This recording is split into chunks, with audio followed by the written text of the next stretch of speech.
Have you ever wondered how websites work? Well, it all begins with web development, a fascinating field where creativity meets logic. Web development is the powerhouse behind the internet, an ever-evolving landscape full of innovation and opportunity. It's the art and science of crafting interactive, dynamic, and user-friendly websites. At the heart of web development, there are two main areas: client-side and server-side development. Client-side development, also known as front-end development, is all about what you see and interact with on a web page. It's the colors, fonts, buttons, images, and even animations. Everything that makes a website visually appealing and interactive is the result of front-end development. On the other side, we have server-side development, also known as back-end development. This is the behind-the-scenes magic that powers the functionality of a website. It's responsible for storing and retrieving data, maintaining security, and ensuring the site can handle the load of multiple users simultaneously. The bridge between these two worlds is made up of three essential technologies: HTML, CSS, and JavaScript. HTML, or hypertext markup language, is the backbone of any web page. It's used to structure the content on the page, like text, images, and videos. Next, we have CSS, or cascading style sheets. This is the stylist of the web, giving life and style to the HTML structure. It defines the color, font, layout, and other visual aspects of a web page. Finally, we have JavaScript, the engine that brings interactivity to your web pages. It allows users to interact with the web page in real time, creating a dynamic and engaging user experience. Together, these three technologies form the foundation of web development, serving as the building blocks for creating beautiful, functional, and interactive websites. So that's the basic framework of web development.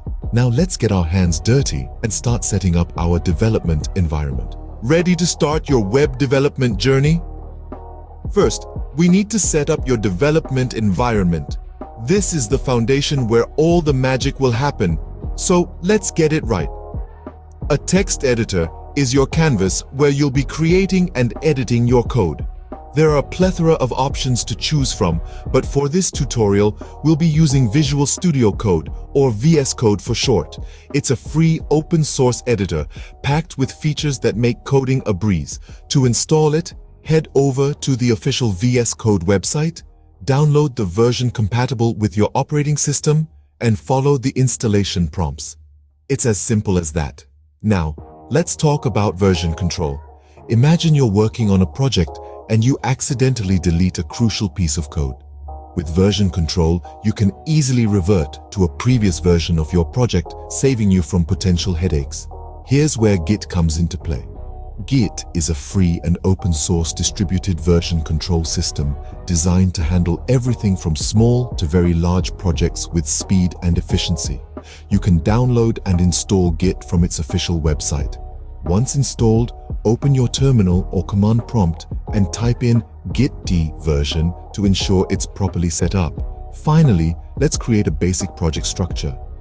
This is like organizing your workspace, making sure everything is in its right place. First, create a new folder anywhere on your computer. This will be your project directory. Inside this folder, create two more folders named CSS and JS for your CSS and JavaScript files respectively. Then create an index.html file in the main project folder. This will be the home page of your website. With your development environment now set up, you're ready to dive into the exciting world of front-end development. Ever wondered how a website gets its look and feel? That's the magic of front-end development. Front-end development is akin to an artist painting a canvas. But instead of brushes and paints, we use HTML, CSS, and JavaScript. Now, let's dive into the process. First, we start with HTML, hypertext markup language. It's the skeleton of a web page, providing structure and order. Imagine a house without a blueprint.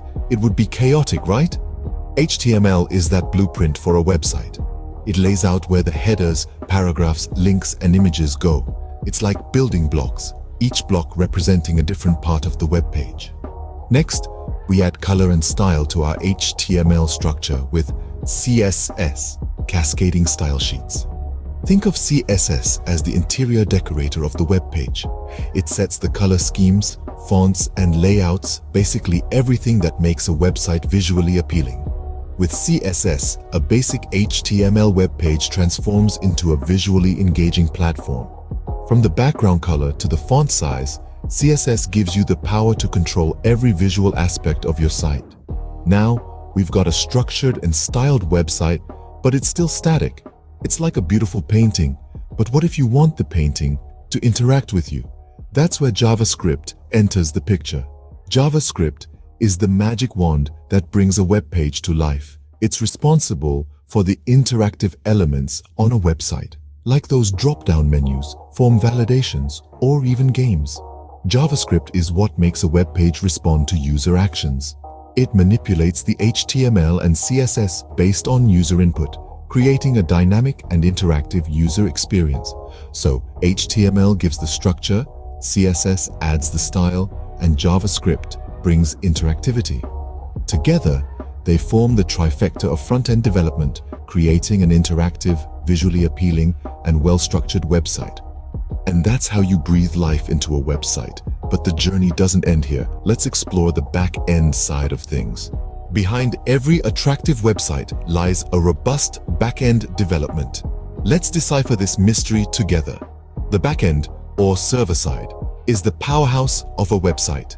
It's where data is stored, retrieved, and manipulated. The languages used for this magic are diverse. We have Node.js, which allows us to use JavaScript on the server side, Python, renowned for its simplicity and readability, and Ruby, a high-level, general-purpose language. Each language has its strengths, and the choice often depends on the specific requirements of your web application. Let's demonstrate how we can build a simple server using Express, a fast and minimalistic web application framework for Node.js. First, we initialize our application, then set up routes to handle requests, and finally, start our server. It might sound complicated, but with Express, it's as easy as pie. Now, imagine a website as a restaurant. The server is the kitchen where all the cooking happens. But where do we store the ingredients? That's where databases come in. Databases in the context of web development are like storage rooms where we keep all the data our website needs. There are two main types of databases, SQL and NoSQL. SQL databases, like MySQL and PostgreSQL, are like well-organized shelves where everything has its place. They are perfect for situations where data integrity is crucial. On the other hand, NoSQL databases such as MongoDB are more like a big box where you can throw in anything. They are flexible and scalable, ideal for situations where data structures can change over time. The choice between SQL and NoSQL depends on the nature of your data and the scale of your application. But no matter which you choose, databases are a crucial part of back-end development. With this, you've unlocked the secret world behind the websites. But how do we connect this with our front end? Let's find out in our next segment. Now that we have both our front end and back end ready, it's time to bring them together. To integrate the front end with the back end, we need to establish a communication channel between the two. This is often achieved by creating APIs in the back end and calling them from the front end. APIs, or application programming interfaces, are essentially contracts that allow different software systems to interact and share data. When it comes to handling user authentication and sessions, we usually rely on technologies like JSON Web Tokens or sessions stored in cookies. The essential idea is to verify the user's identity and maintain that identity across different requests. This is crucial because HTTP, the protocol that the web is built upon, is stateless, meaning it doesn't inherently remember who you are from one request to the next. Let's talk about working on a full-stack project from scratch. The first step is to define the project scope and requirements. What problem are you trying to solve? What features does the application need to have? Once you have a clear understanding of what you want to build, you can start designing the application's architecture. This involves deciding how the data will flow through the application, how the different components will interact, and how the user interface will be structured. Next, you can start implementing the back end, setting up the database and creating the necessary APIs. Concurrently, you can build the front end, making sure to create a user-friendly and responsive design. Once both parts are complete, you can start integrating them, testing the application thoroughly to ensure everything works as expected. Finally, you deploy the application to a hosting platform. This is where your application becomes accessible to the world. There are many hosting platforms available, each with its own set of features and pricing models. Choose the one that best fits your project's needs. Congratulations! You've just completed a full-stack web development course. But remember, the learning never stops. Keep exploring, keep coding,